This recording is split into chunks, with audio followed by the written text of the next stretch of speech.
Your power is in your presence. Make them miss you sometimes. Don't be so accessible. Know your value. Know your worth.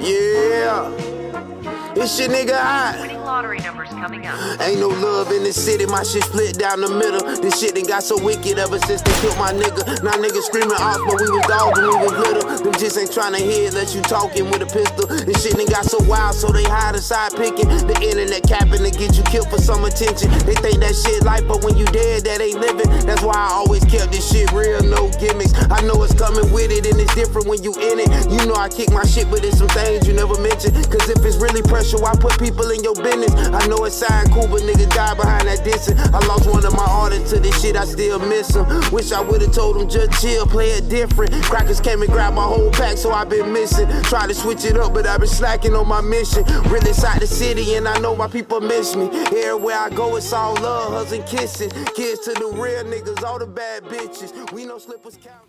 What's popping beside your cheeks? Coming live from the alley, man, with Dookie in the cut.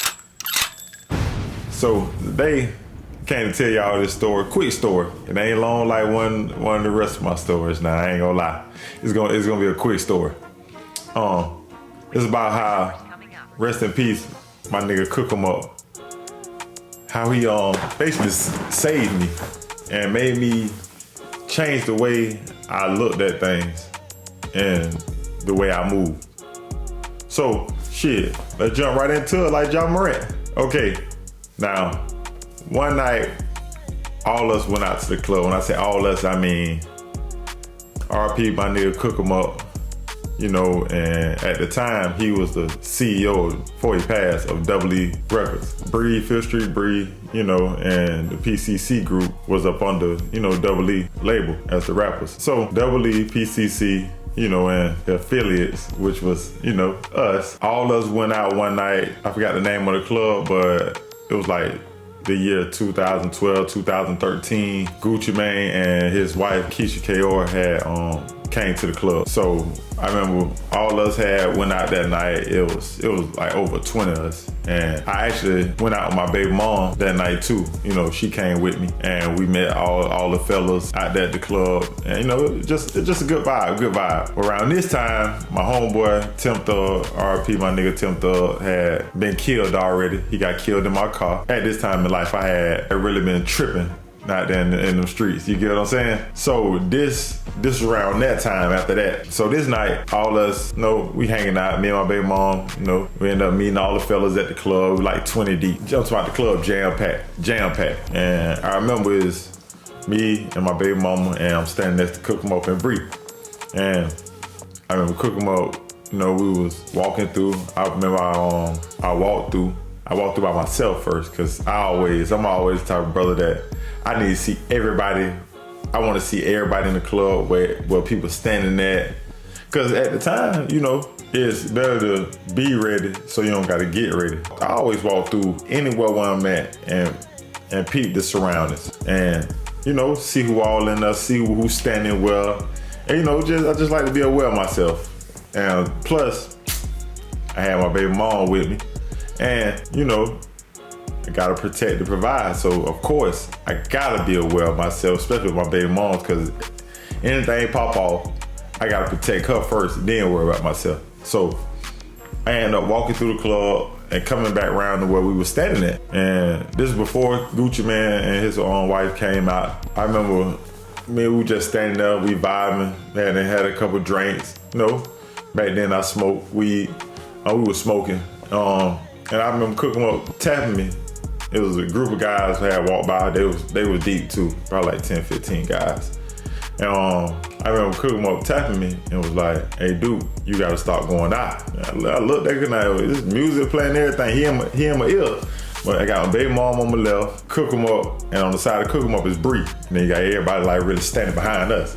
So, you know, Cook 'em Up in my ear right here like, "Hey, you gotta stop going out, bro." And I'm like, "Why I gotta stop going out?" Like that, I'm like, "Why?" He like, "Little bro, I just watched you walk around the club and watch how every group of niggas in this bitch watching you." And he was like, especially, you know, that group directly across the club from us. It was like that was the group that they had walked through, and I told you they were like 10, 15 deep. They ended up walking and standing on the opposite side of the club. And he was like, especially that group that just walked by us, that's standing directly across the club from us. I'm like, what happened? He said, see, you ain't paying attention. But I'm watching how when you walk through, how these niggas talking, whispering.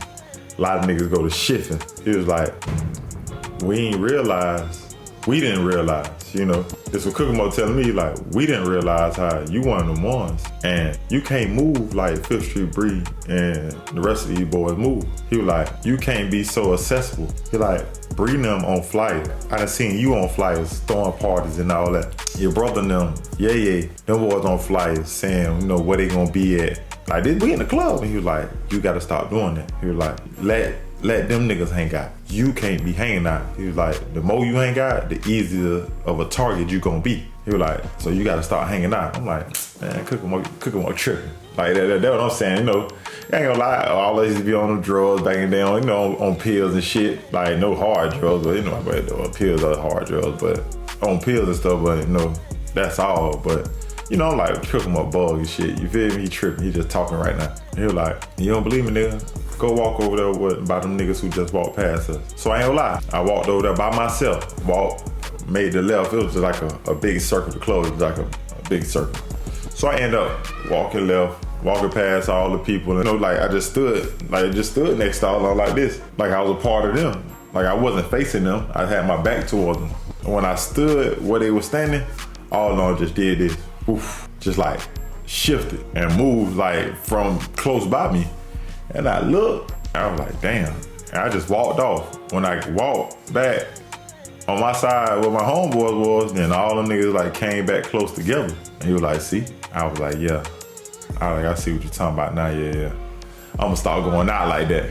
And then I was, I ain't know what kind of weight my name was holding at the time, but it was like, Kokomo was like, these niggas scared of you. He was like, the thing that you don't want people to be is scared of you. He was like, cause if niggas scared of you, there's only two things gonna happen. They gonna put the police on you, or they gonna put a check on your head to get your ass up out of here. So you're like, you'd rather be respected than feared, cause it ain't no good outcome to being feared. But I told Kokomo, I ain't gonna lie, brother. I'd rather be feared than respected. And I'd rather be feared than loved, because when they love you, they'll still turn on you. When they respect you, they'll still disrespect you. And they'll turn on you. But if they fear you, they ain't gotta love you, but they fear you. They ain't gotta respect you, but they ain't gonna disrespect you. And they ain't gonna never get out of line once they fear you. So that was my approach. At that time of my life. And they cook them up, and my brother and Breon used to always tell me, bro, like I told y'all, if they fear you, bro, they'll get your ass out of here or put a check on your head and put the police on you. That's how I was living life at the time. So I'd rather be feared than respected. I'd rather be feared than loved. But I really had to realize that I had did, a lot of shit that I ain't never proud of, never will be proud of, never glorified. And I hate that I had to live like that during that time of my life. But sometimes it be survival of the fittest. And sometimes you have to adapt to your environment. And it was a kill to be killed attitude. And that's sad to say, but that's how, my mindset was and how I was living at the time. And, I pray to God a lot these days, but it's kind of, I know God overall is the reason that I'm here. But my attitude and the way I approach life at that time is the reason I feel like I'm still here. And majority of it has to do with God. 99% of it has to do with God. 100% actually. I just thought that my mentality and the way that I approached it had, something to do with it at that time. But now that I realize it, I'm here for a reason. And only because of God. So I thank the man above every chance I get. And hey, that was my story of how I cook them up, changed the way that I looked at basically life at that time, and how I realized that I had to stop being so accessible or I wouldn't make it. Your power is in your presence. Make them miss you sometimes. Don't be so accessible. know your value, know your worth, and I love y'all. So if you fought with me, tell a friend to tell a friend to tell a friend to subscribe. Love.